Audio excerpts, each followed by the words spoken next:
Bismillahirrahmanirrahim. Assalamualaikum warahmatullahi wabarakatuh. Alhamdulillahi rabbil alamin. Nahmaduhu ta'ala wa nasta'inuhu wa nastaghfiruh wa na'udzu billahi min syururi anfusina wa min sayyiati a'malina. May yahdihillahu fala mudilla lahu wa may yudlil fala hadiya lahu. Asyhadu an la ilaha illallah wahdahu la syarika lah wa asyhadu anna Muhammadan abduhu wa rasuluhu la nabiyya wa la rasula ba'dahu, amma ba'd. Ma'asyiral muslimin dan muslimat rahimani wa rahimakumullah jami'an. Alhamdulillah, kita bersyukur kepada Allah Subhanahu wa taala atas semua nikmat karunia yang Allah berikan kepada kita semua. Semoga Allah merahmati kita semua, mengampuni dosa-dosa kita semua, dan menjadikan kita orang-orang yang bisa istiqamah di atas kebaikan sampai nanti Allah mewafatkan kita semua. Amin ya rabbal alamin. Masyarul muslimin dan muslimat rahimani wa rahimakumullah jami'an. Kita akan kembali melanjutkan kajian kitab Al-Arba'in An-Nawawiyah, yang pada kesempatan malam hari ini kita akan melanjutkan kajian kita, bahasan kita terkait dengan hadis Jibril alaihi salam yang menemui Nabi Muhammad sallallahu alaihi wasallam, yang kemudian di bagian akhir hadisnya Jibril alaihi salam bertanya kepada Rasulullah sallallahu alaihi wasallam tentang hari kiamat dan juga tanda-tandanya. Dan pada pertemuan yang telah lalu kita telah sebutkan ya bahwa tanda hari kiamat itu terbagi menjadi dua. Ada tanda-tanda hari kiamat yang sughra, yang kecil, yang merupakan tanda-tanda yang jauh dari terjadinya hari kiamat. Itu disebut tanda-tanda yang sughra, yang kecil. Jadi ulun ulangi lagi ya. Jadi tanda-tanda hari kiamat, ya, tanda hari kiamat, tanda-tanda hari kiamat.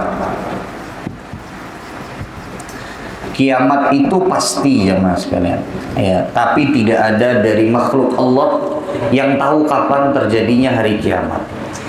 Yang kita bisa ketahui dari hadis-hadis Nabi Shallallahu Alaihi Wasallam adalah tentang tanda-tandanya.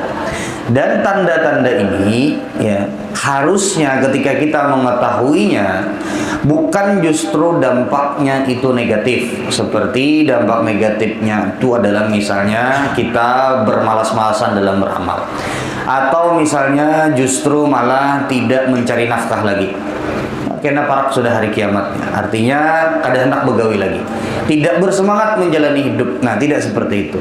Harusnya dampak dari orang yang mempelajari tanda-tanda hari kiamat itu adalah dia semakin beramal soleh, semakin bersemangat dia mengumpulkan kebaikan-kebaikan, sehingga kalau nanti dia ketemu sama hari kiamat dia akan diberikan ya. Tapi orang-orang yang beriman itu nggak ketemu sama hari kiamat ya. Sisanya nanti syirarul khalqi, seburuk-buruknya manusia, seburuk-buruknya makhluk Allah Subhanahu wa taala. Cuman artinya begini, hari kiamat itu pasti akan datang. Bagaimana kita menyiapkan tentang hari kiamat tersebut? Baik. Tanda hari kiamat itu ada dua macam. Yang pertama adalah tanda kiamat kecil atau disebut dengan tanda kiamat sughra. Perbedaannya, jadi ada kiamat kubro, ada kiamat besar. Nah, malam hari ini kita akan bahas yang besar. Sebagian dari yang besar ya, karena yang kecil sudah selesai kita bahas. Di antaranya adalah perbedaannya, kalau yang kecil ini dia ya, jauh dari ya hari kiamat. Dia masih lama ya. Yang kedua adalah dia merupakan hal yang biasa, ya, tidak mengundang banyak perhatian orang. Adapun yang besar ini di antara kriterianya adalah dekat dengan hari kiamat, dekat dengan datangnya hari kiamat. Kemudian ya mengundang perhatian orang banyak. Artinya ini adalah sesuatu yang luar biasa. Contoh seperti misalnya yang Kiamat sughra ini contoh seperti misalnya banyaknya kebodohan, kemudian juga misalnya seperti ya masa waktu itu terasa cepat berlalu ya. Kemudian juga di antara contohnya adalah banyaknya pembunuhan ya, banyaknya orang-orang yang mati dibunuh ya, itu termasuk di antara tanda-tanda kiamat yang sughra. Nah, adapun yang besar ini dia berbeda. Kalau yang besar itu orang semua akan memberikan perhatian karena itu sesuatu yang menakjubkan. Sebagai contoh misalnya ya, keluarnya binatang ya, yang itu adalah merupakan binatang yang aneh ya, ya khurujud dabah ya. Ada juga misalnya seperti keluarnya Ya'juj dan Ma'juj, itu termasuk dari tanda-tanda kiamat yang besar. Ya'juj dan Ma'juj itu menakjubkan kah? Iya, gimana ndak? Kalau mereka lewat di satu lautan, yang depan itu akan menghabiskan lautan sehingga yang belakang nggak kebagian. Bukankah ini sesuatu yang menakjubkan? Kemudian juga keluarnya Dajjal. Ini sesuatu yang besar. Ulun akan sebutkan nanti, kita akan bahas nanti beberapa hal terkait dengan Dajjal. Dajjal itu jamaah sekalian, dia itu kalau berjalan, dia akan diiringi oleh dua sungai. Sungai yang pertama adalah ya, dari air, yang kedua adalah sungai yang pertama dari air, yang kedua dari api. Mereka yang percaya dengan Dajjal akan dimasukkan ke dalam air sungai yang bentuknya adalah air. Mereka yang tidak percaya kepada Dajjal akan dimasukkan ke dalam sungai yang bentuknya adalah api. Gimana orang bisa jalan terus diiringi dengan dua sungai? Bukankah itu sesuatu yang menakjubkan? Iya, sangat menakjubkan sekali. Nah, makanya itu diantara perbedaan antara tanda kiamat yang kecil dengan tanda kiamat yang besar. Ya, makanya Nabi Shallallahu Alaihi Wasallam mengatakan kalau kalian bertemu dengan Dajjal, yang maknanya kalau kalian bertemu dengan Dajjal, maka pilihlah, masuklah ke dalam sungai yang itu terbuat dari api, karena itu hakikatnya adalah air dari surga. Ini kata Nabi SAW. Tapi bentuknya adalah api, karena tidak masuk ke dalam sungai tersebut kecuali orang-orang yang tidak percaya kepada Dajjal. Atau kata Nabi, paling tidak jika kalian tidak mampu untuk masuk ke dalamnya, maka kalian pejamkan matanya. Pejamkan mata kalian. Bisa dimengerti? Ada banyak sekali jemaah hadis-hadis yang semacam ini. Kalau kita bahas satu persatu mungkin tidak cukup. Ulun akan sebutkan ringkasannya nanti. Baik. Jadi dari sini kita sudah bisa mengetahui ya jemaah sekalian, bahwa tanda-tanda hari kiamat itu terbagi menjadi dua. Kecil, ini sudah kita bahas. Yang sudah berlalu, yang sedang berlangsung, dan yang akan datang. Itu tanda-tanda kiamat kecil sudah kita bahas pada pertemuan yang telah lalu. Kemudian saat ini kita akan bahas tanda-tanda kiamat yang besar. Di antaranya adalah keluarnya Dajjal, di antaranya adalah dekatnya dengan hari kiamat, kemudian juga mengundang perhatian banyak orang. Baik. Jamaah sekalian rahimani wa rahimakumullahu jami'an, dalam sebuah hadis ya, Rasulullah Shallallahu Alaihi Wasallam, ini ulun hapus ya, menyebutkan bahwa di antara tanda-tanda hari kiamat yang besar itu ada 10 jemaah sekalian. Yang pertama di antaranya tanda-tanda hari kiamat yang besar itu adalah 1. Keluarnya Dajjal. Ya, Dajjal. Nanti akan kita jelaskan ya kurang lebih. Yang kedua, di antaranya adalah ya keluarnya Imam Mahdi. Keluarnya Imam Mahdi. Ada kamaran bin Mahdi di sini? Yang jelas lain bin. Karena Imam Mahdi ini keluarnya di akhir zaman. Ya. Kemudian yang berikutnya, yang ketiga adalah di antara tanda-tanda kiamat yang besar adalah turunnya Nabi Isa. Turunnya Nabi Isa alaihi assalam. Iya. Turun Nabi Isa alaihi salam. Ini sesuatu yang menakjubkan. Ya, pian bayangkan aja kita ini ya mas sekalian, kalau ada sedikit aja yang aneh itu viral. Iya kan? Apalagi nanti ulun kada kau membayangkan kalau seandainya masih ada media sosial dan Dajjal tuh keluar gitu, pasti viral benar, pasti viral banget. Cuman Nabi Shallallahu Alaihi Wasallam berpesan kepada kita. Nah ini diantara hadis. Ulun dahulukan sedikit ya, biar supaya kita ini tahu manfaat kita belajar.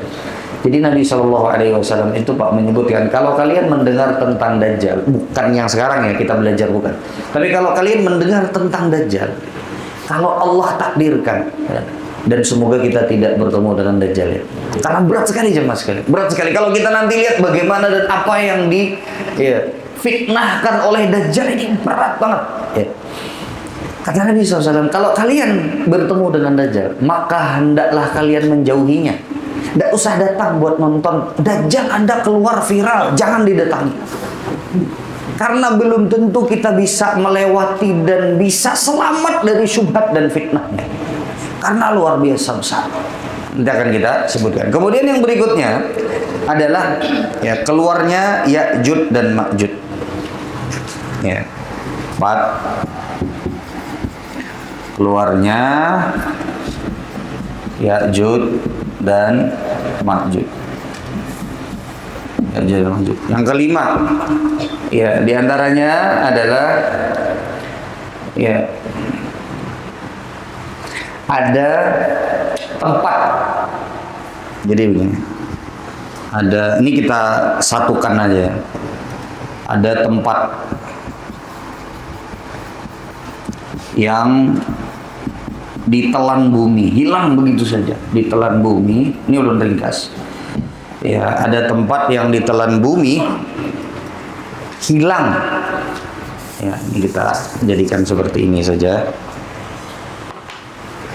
Nah, ada tempat yang hilang ditelan bumi di bagian timur, kemudian di bagian barat dan di Jazirah Arab. Di bagian timur, bagian barat, dan di Jazirah Arab. Kemana hilangnya? Wallahu ta'ala a'lam. Jadi betul-betul hilang di telan bumi, masuk ke dalam bumi ya. Ini tanda-tanda hari kiamat dan pasti viral, pasti akan banyak nanti yang mengetahuinya. Karena bagaimana bisa satu kota, satu tempat dengan isi-isinya, seluruh gedung-gedungnya, seluruh rumah-rumahnya, seluruh pepohonannya, dan seluruh orang yang berada di atasnya, itu ditelan bumi, hilang begitu saja. Itu nanti ketika dekat hari kiamat. Kemudian yang berikutnya juga adalah ya sini ya, terbitnya matahari dari barat. Sekarang terbit dari mana, Pak? Timur. Nanti kelak ya, matahari itu ketika sangat dekat dengan hari kiamat itu terbitnya dari barat tepaling. Ya. Kemudian yang berikutnya adalah keluarnya dabah. Dabah ini adalah hewan yang berbicara. Berbicara sebagaimana manusia. Wah, ini ada sate burung nang bukan itu, bukan. Burung nah, assalamualaikum, lain. Ini memang betul-betul hewan, dia bisa berbicara sebagaimana manusia. Lalu kemudian yang berikutnya adalah adanya dukhan. Adanya dukhan. Dukhan itu artinya asap. Kalau orang yang beriman ketika terhirup asap tersebut meninggal dalam keadaan tenang. Itulah akhir daripada orang-orang yang beriman. Sehingga orang-orang yang beriman itu habis ketika terhirup asap ini. Jadi tidak sempat ketemu dengan hari kiamat yang betul-betul mencekam dan mengerikan. Orang-orang beriman itu semuanya mati, Pak. Di antara yang paling terakhir adalah orang yang meninggal karena asap. Kalau asap kebakaran hutan lain. Ini betul-betul asap. Tapi orang-orang kafir, orang-orang yang tidak beriman itu keluar, masuk asapnya, keluar ada yang dari mulut mereka, ada yang dari bagian tangan mereka, ada yang bagian dubur mereka, itu merasakan kesakitan yang luar biasa. Nah, jadi itu. Jadi apakah orang beriman ketemu sama hari kiamat, sama yang huru-hara hari kiamat, yang hancurnya hari kiamat tersebut? Enggak, karena mereka akan diwafatkan oleh Allah Subhanahu wa taala pada saat nanti terhirup asap ini. Yang terakhir adalah ya keluarnya api dari kota Aden. Aden ini Yaman, teman-teman sekalian. Aden. Sampai sekarang masih ada kota namanya Aden. Makanya pian kalau ke Mekah atau ke Madinah ada yang namanya teh Adani. Biasa disuguhkan syai Adani. Ya. Di Banjar kayaknya ada juga syai Adani. Aden itu tempat di. Baik, sudah bisa dimengerti jamaah sekalian. Kita akan bahas satu persatu, tapi mungkin malam hari ini kita bahas sebagian, dan mungkin hanya ini malam ini selesai kita bahas hadis tentang hari kiamat ya. Tapi mungkin nggak sampai, mungkin kalau cukup satu ya satu, kalau cukup dua ya dua. Baik, yang pertama jemaah sekalian, ulun hapus boleh? Hapus ya? Baik, ulun ulangi sekali lagi ya. Yang pertama keluarnya Dajjal, yang kedua keluarnya Imam Mahdi, ya. Yang ketiga turunnya Nabi Isa alaihi salam, yang keempat adalah keluarnya Ya'juj dan Ma'juj. Yang berikutnya tempat yang ditelan bumi, ada di timur bumi, ada di barat bumi, ada di Jazirah Arab. Yang berikutnya adalah terbitnya matahari dari barat. Kemudian yang berikutnya adalah adanya keluarnya munculnya dabbah, hewan yang bisa berbicara. Yang terakhir adalah munculnya asap yang menghabiskan seluruh orang-orang yang beriman. Yang terakhir adalah keluarnya api dari kota Aden. Baik, ini adalah tanda-tanda hari kiamat yang besar. Ya. Sekarang kita mulai masuk. Ya. Yang pertama dulu kita bahas.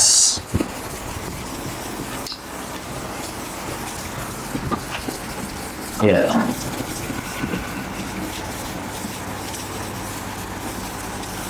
Kita bahas berkenaan dengan Dajjal terlebih dahulu. Ya. Ulun akan sebutkan beberapa ringkasan ya terkait dengan Dajjal. Apa itu Dajjal? Maknanya Dajjal itu apa? Kita kada boleh baik menyambat orang Dajjal tuh kada boleh. Kayak apapun sariknya biar kada boleh bamamai lawan bini menyambat bini Dajjal kada boleh. Begitu pula si istri bagaimanapun marahnya dengan suami kada boleh menyambat suaminya Dajjal kada boleh. Kenapa? Apa maknanya Dajjal ya? Yang pertama adalah apa maknanya Dajjal? Dajjal ini artinya adalah pendusta. Ya, artinya adalah pendusta. Ya. Kenapa dia dikatakan sebagai pendusta? Karena kedustaannya yang paling dasar. Kenapa? Karena dia mengaku sebagai Tuhan. Dia mengaku sebagai itu Tuhan. Kalau kita hidup sekarang dan tidak bertemu dengan Dajjal, kita mungkin akan mengatakan, bah kita tahu aja selamat, kada mungkin ada orang yang percaya dengan orang yang mengaku Tuhan, gitu kan? Cara berpikir kita kan begitu. Tapi nanti kita coba lihat. Ulun akan menjelaskan bagaimana, kenapa sampai ulun pun ya kita semua ini, kita semua. Kalau kita lihat bagaimana Nabi Shallallahu Alaihi Wasallam menjelaskan tentang Dajjal itu, kita lihat ulun tidak tahu apakah kalau kita hidup pada zaman tersebut ya, apakah kita akan bisa selamat atau tidak. Itulah kenapa Nabi memerintahkan kepada kita untuk berdoa di akhir sholat untuk terlindung dari fitnah Dajjal. Baik, sekarang Dajjal karena apa artinya? Adalah pendusta ya, karena dia mengaku sebagai apa? Tuhan. Yang kedua, di antara hal yang perlu kita ketahui tentang Dajjal, Dajjal ini disebut dengan Al-Masih. Al-Masih. Makanya di dalam salat, wa min syarri fitnatil masihid Dajjal. Nah, itu Pak. Apa makna Al-Masih? Yang punya julukan Al-Masih itu ada dua. Isa kemudian satunya Dajjal. Baik, Dajjal kenapa disebut dengan Al-Masih? Ada dua alasan yang disebutkan oleh para ulama. Yang pertama adalah karena mata kanannya tertutup. Karena mata kanannya tertutup. Ya, seperti terhapus. Ya, seperti kadang matanya itu bukan karena cacat, tapi memang karena ketutup, karena nggak ada mata kanannya. Mata kanan berarti sebelah sini ya, mata kanan. Jadi kada bujur tuh bae nang di pelem-pelem atau apa yang matanya di tengah itu.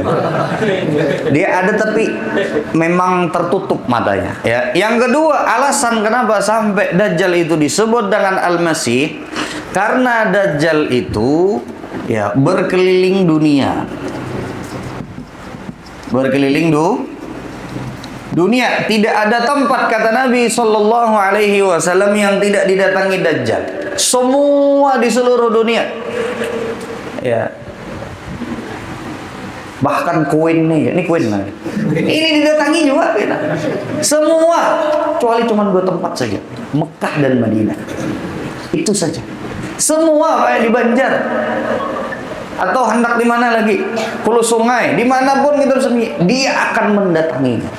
Tidak ada tempat kecuali akan didatangi oleh Dajjal. Hanya ada 2 tempat yang dia tidak bisa datangi dan tidak bisa menebar fitnah di situ, Mekah dan Madinah, 2 kota haram. Bisa dimengerti? Ini ya mas sekalian. Jadi ini tadi 2 alasan. Yang pertama karena matanya tertutup, yang kedua karena dia berkeliling dunia. Baik. Kemudian yang berikutnya,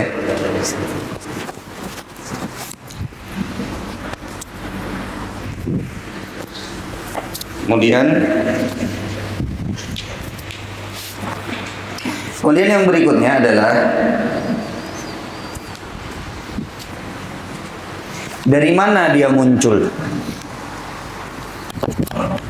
Dari mana ia muncul? Dari mana nih Dajjal muncul? Sebagaimana disebutkan di dalam hadis, Nabi Shallallahu Alaihi Wasallam menyebutkan bahwasanya yatba'uhu sab'una alfan minal yahud. Jadi keluarnya itu ada 2. Ya. Sebagian para ulama menyebutkan adalah Khurasan. Sebagian lagi menyebutkan keluarnya dari kota Asfahan. Nabi Shallallahu Alaihi Wasallam menyebutkan ketika Dajjal itu keluar, maka akan mengikuti 70.000 orang Yahudi dari kota Asfahan. Asfahan dan Khurasan ini kedua-duanya sekarang masuk dalam wilayah Iran. Kalau pian cek, subhanallah, kalau pian cek di Asfahan itu, kalau pian cek di, ulun punya teman sebagian dari Iran. Jadi dulu kita punya teman di Madinah itu Pak, orang Iran itu cuma 1. Orang Indonesia banyak, ratusan. Orang Iran itu cuma 1, dan dia pun nggak bisa pulang. Karena kalau dia pulang, karena dia ahlu sunnah, selesai dia. Dia cerita. Di Iran itu ada namanya kota Asfahan. Ada sekampungan orang Yahudi. Sekarang itu ada, subhanallah. Makanya kata Nabi Shallallahu Alaihi Wasallam, ketika kelak Dajjal itu keluar, yang mengikuti adalah orang-orang dari Yahudi. Yang menakjubkan bukan dari tapi ternyata dari mana? Asfahan. Asfahan ini disebutkan oleh Nabi SAW. Dan Asfahan ini sekarang masuk dalam wilayah Iran. Baik, kemudian yang berikutnya, jamaah sekalian, apa yang perlu kita ketahui tentang Dajjal? Ya. Berapa lama Dajjal di bumi? Nah, tadi kan kita sebutkan dia berkeliling di seluruh dunia. Tidak ada tempat kecuali dia datangi. Termasuk juga di Banjarmasin ini, Kalimantan Selatan. Pasti didatangi Pak. Cuman semoga kita tidak ketemu dengan Dajjal. Wah, kadang nanti ulun akan jelaskan betapa orang itu kemungkinannya kecil selamat dari fitnah Dajjal. Baik. Berapa lama Dajjal berkeliling di atas permukaan bumi? Berapa lama Dajjal menebar fitnah? Nah, jawabannya siapa yang tahu Mas sekalian? Berapa lama? Seminggu. Jawabannya adalah 40 hari. Tapi Nabi Shallallahu Alaihi Wasallam menyebutkan 40 hari ini ada yang satu harinya senilai setahun. Artinya satu hari itu sama dengan 360 berapa? Kurang lebih 360 hari atau 365 hari. Itu satu harinya ya. Hari berikutnya itu ada yang ukurannya 1 bulan. Hari berikutnya ada yang ukurannya adalah 1 pekan. Dan hari-hari berikutnya, ini berarti hari pertama, hari kedua, hari ketiga, hari selanjutnya sebagaimana hari biasa. Sebagaimana hari biasa. Hari biasa. Sampai para sahabat Nabi itu bertakun, jemaah sekalian, wahai Rasulullah, kalau satu hari ada yang ukurannya seperti setahun, itu betulan satu hari, jemaah sekalian. Itu betulan satu hari. Para sahabat Nabi bertanya, bagaimana tentang sholat orang yang hidup di zaman tersebut? Apakah mereka cuma sholat 5 kali? Ataukah setahun itu dikalikan setiap harinya 365 kali 5? Maka kata Nabi SAW, perhatikan di sini, ini jawaban luar biasa sekali. Artinya menggambarkan kepada kita betapa hari yang dialami oleh orang-orang yang hidup di zaman tersebut adalah bukan hari yang biasa. Kata Nabi SAW, maka diperkirakan. Berarti kan kerasa itu satu hari berasa 365 hari. Bukan satu hari yang cuman perasaan-perasaan aja lawas. Enggak. Makanya Nabi SAW menyebutkan diperkirakan. Kurang lebih misalnya 24 jamnya itu ya kita sholatnya berarti 5 kali. Diperkirakan seperti itu. Begitu pula yang ukurannya 1 bulan, begitu pula ukurannya 1 pekan. Jadi Nabi SAW menyebutkan bukan berarti yang 1 tahun ini karena hitungannya 1 hari sholatnya cuma 5, enggak.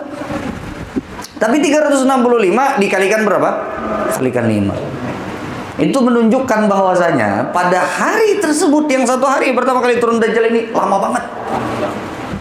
Berarti begini ya, kurang lebih berapa hari? Ini kan 1 tahun, anggaplah misalnya kita hitung bini aja. Maksudnya hitung bini itu hitung cepat gitu loh. Ya, gitu habisnya.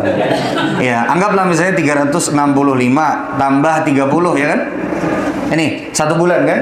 Hari kedua, hari ketiga tambah 1 pekan, tambah 7. Berarti 365 kurangi 3 berarti berapa? Kan itu. Ini kan hari pertamanya udah diambil tuh. Hari kedua udah diambil, hari ketiga. Ini berarti 362 ya, 362. Nah, ini berapa nih? Nah, kurang lebih segitu. Ya, harinya yang Dajjal itu nanti berkelana dia di atas permukaan bumi. Ini hari yang sangat lama sekali ya Mas sekali. Nah, sekarang ulun akan masuk. Ini sudah ya bisa dimengerti ya.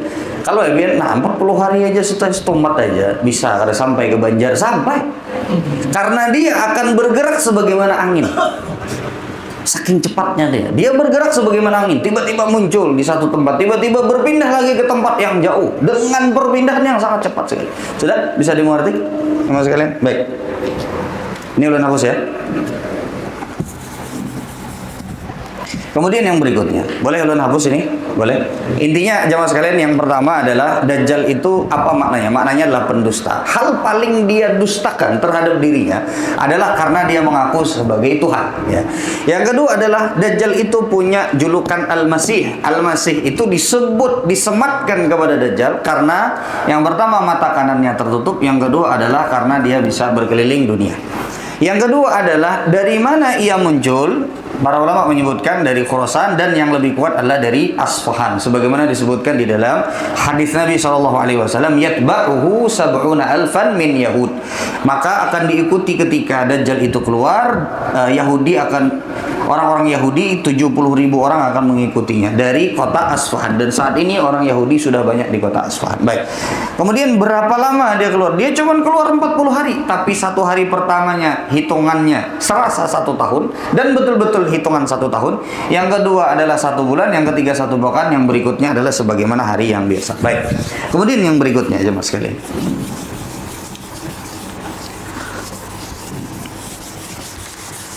Sesulit apa orang itu melewati fitnah Dajjal sampai Rasulullah Shallallahu Alaihi Wasallam itu mengajarkan kepada kita bahwa setiap kali sholat kita itu harus berlindung dari fitnahnya Dajjal atau keburukan yang dibawa oleh Dajjal. Sesulit apa? Baik, ulun akan sebutkan jemaah sekalian. Ya, yang pertama adalah supaya kita bisa semangat ketika berdoa di akhir sholat itu jemaah sekalian.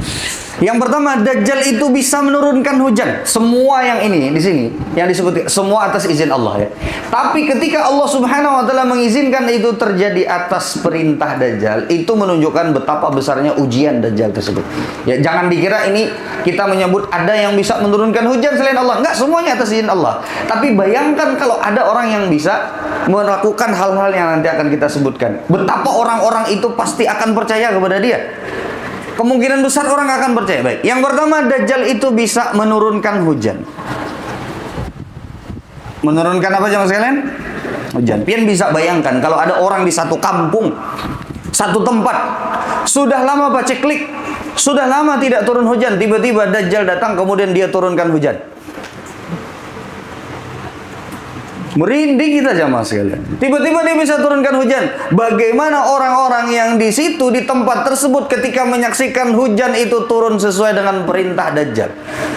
Apa yang akan dipikirkan oleh orang-orang yang menyaksikan hal tersebut sementara mereka sudah lama untuk menanti hujan itu datang? Kira-kira kayak Bapak? Pasti akan dipikir. Iya. Pian pawang hujan aja dan nang percaya pawang hujan itu pawang hujan aja ada yang percaya, padahal sudah jelas kedustaannya, padahal sudah sangat kelihatan sekali. Kadang-kadang pawang hujannya kehujanan juga. Tapi kalau Dajjal enggak, Pak. Betul-betul dia turunkan hujan, dia berhentikan hujan.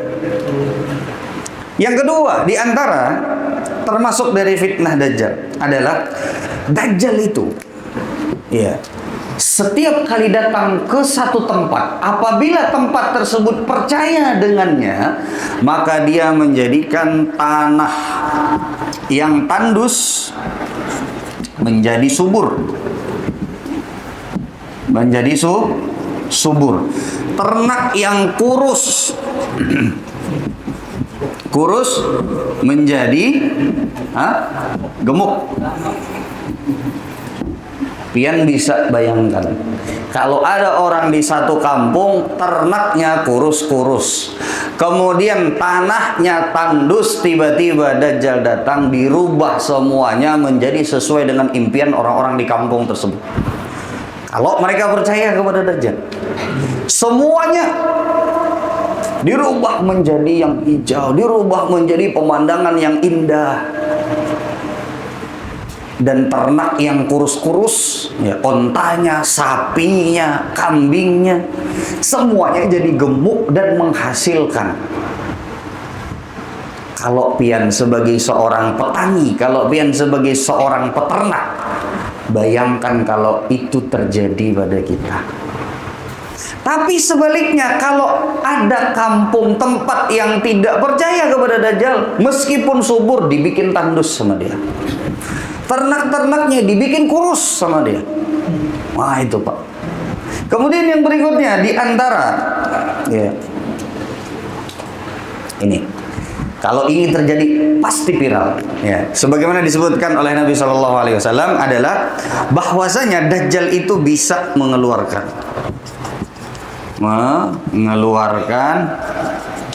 harta dari dalam tanah. Harta dari dalam tanah. Cukup sampai situ? Enggak sama sekali. Kalau cuma biar mengeluarkan harta dari dalam tanah, ya bubuhan penambang mungkin bisa, ya kan? Dia keluarkan, tapi dikeluarkannya itu keluar sendiri, kada pakai eksa, kada. Keluar sendiri, dan setelah harta itu keluar, dia akan mengikuti Dajjal di belakangnya kemanapun Dajjal pergi. Ulun tidak bisa membayangkan harta berjalan sendiri di belakang Dajjal. Bagi pengikutnya silahkan kalau mau mengambilnya. Bisa mengeluarkan harta dari dalam tanah dan ya berjalan mengikuti kemana Dajjal pergi. Dajjal pergi.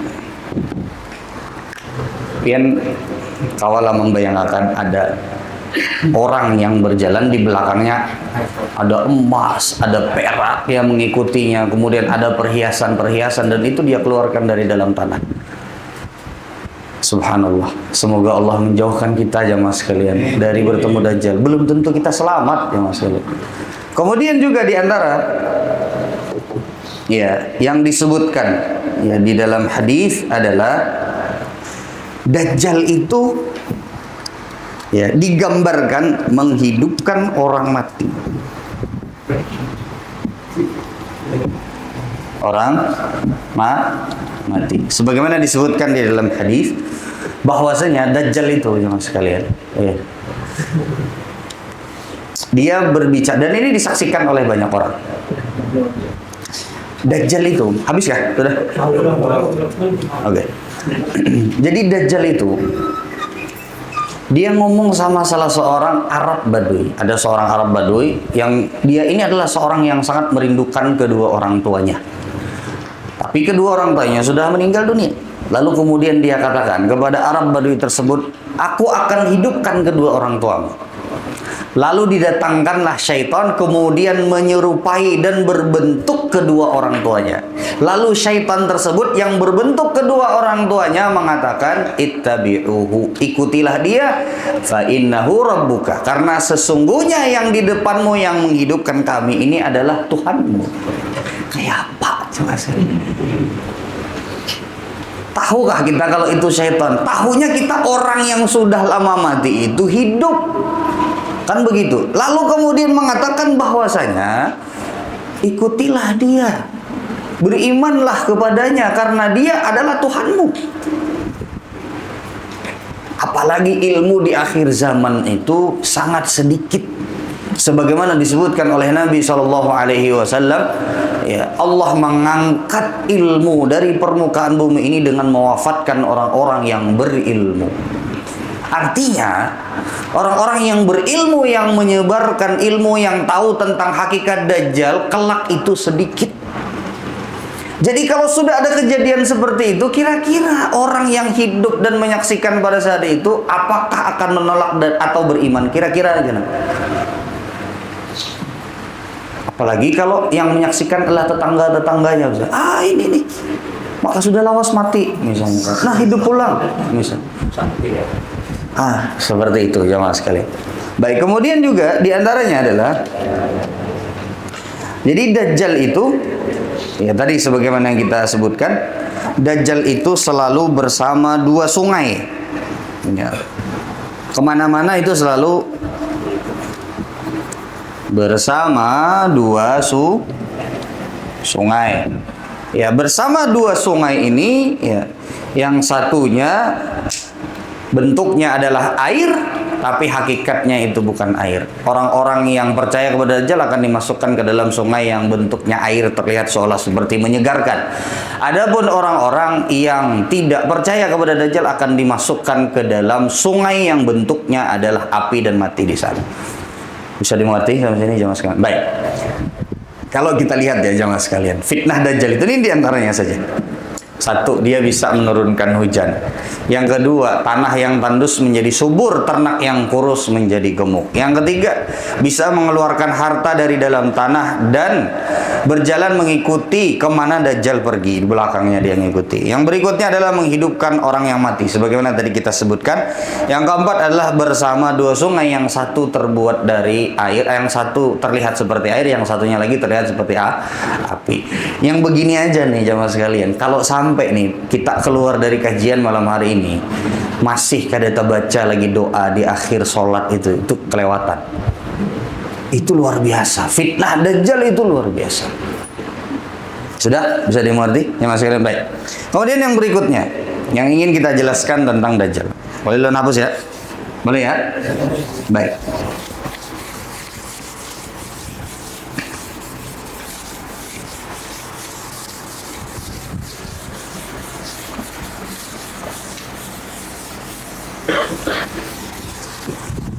Yang berikutnya, nah habis saudara. Baik, Dajjal itu jamaah sekalian, ya bagaimana bentuknya? Dajjal itu, ya bentuk fisik. Belum selesaikan dikit ya. Bentuk fisiknya adalah dia badannya besar dan matanya ya cacat sebelah kanan, di sebelah kanan. Kenapa kita sebutkan ini dan kenapa ini penting? Jamaah sekalian, Dajjal itu dengan berbagai macam kesaktiannya tadi itu dan berbagai macam kesaktiannya itu di atas izin Allah. Mata yang cacat ini adalah salah satu tanda bahwa dia sebenarnya bahkan untuk fisiknya saja dia tidak berkuasa atas, yang menunjukkan bahwa dia betul-betul bukan Tuhan. Jakanya Dajjal itulah betul-betul dia itu sakti dan betul-betul dia itu Tuhan. Maka yang pertama kali akan dia perbaiki adalah apanya? Matanya. Makanya kalau orang-orang yang beriman di zaman itu ada sebagaimana disebutkan di dalam sebuah hadis ya. Ada tersisa orang yang beriman. Jadi hampir semua orang itu ngikutin Dajjal. Ada satu pemuda yang kemudian, ini ulun ringkas ya hadis. Ada seorang pemuda yang kemudian mengatakan bahwa dia adalah Dajjal. Bahwa pemuda tersebut tidak beriman. Ya. Maka kemudian Dajjal mengatakan, ya, aku akan membunuhmu. Dibelah pemuda tersebut menjadi dua. Lalu kemudian Dajjal berjalan di tengahnya. Lalu kemudian disatukan dan dihidupkan lagi oleh Dajjal. Dajjal kemudian bertanya, dan ini disaksikan oleh banyak orang. Sekarang apakah engkau percaya bahwasanya aku adalah Tuhanmu? Maka kata pemuda yang beriman tadi, aku semakin percaya bahwa engkau adalah Dajjal. Karena Nabi sudah menjelaskan hadis tersebut. Sudah dijelaskan oleh Nabi SAW sejak lama. Maka Dajjal kemudian marah. Kemudian setelah itu dia berusaha untuk menyembelih. Namun Allah takdirkan tidak bisa lagi untuk menyembelih pemuda tersebut. Jadi intinya jamaah sekalian, la qadarullah, semoga Allah tidak bertemu. Tapi kita harus kasih tahu sebagai bukti yang paling konkret bahwa Dajjal itu bukan Tuhan dan dia tidak berkuasa adalah matanya yang masih tidak bisa diperbaikinya. Sudah bisa dimengerti dengan sekali. Ini mungkin yang bisa ulun sampaikan. Ini mungkin nanti insya Allah pada pertemuan yang akan datang kita akan beralih kepada hadis yang berikutnya. Tapi ulun rasa ini salah satu yang mewakili, karena ini salah satu tanda hari kiamat paling besar, yang semoga mudah-mudahan Allah tidak takdirkan kita bertemu dengan Dajjal. Dan walaupun demikian tetap kita harus bersemangat terus membaca doa untuk supaya kita terlindung dari fitnahnya Dajjal. Ini yang bisa ulun sampaikan pada malam hari ini. Kita tutup dengan doa kafaratul majlis. Subhanakallahumma wa bihamdika asyhadu an la ilaha illa anta astaghfiruka wa atubu ilaik. Assalamualaikum warahmatullahi wabarakatuh.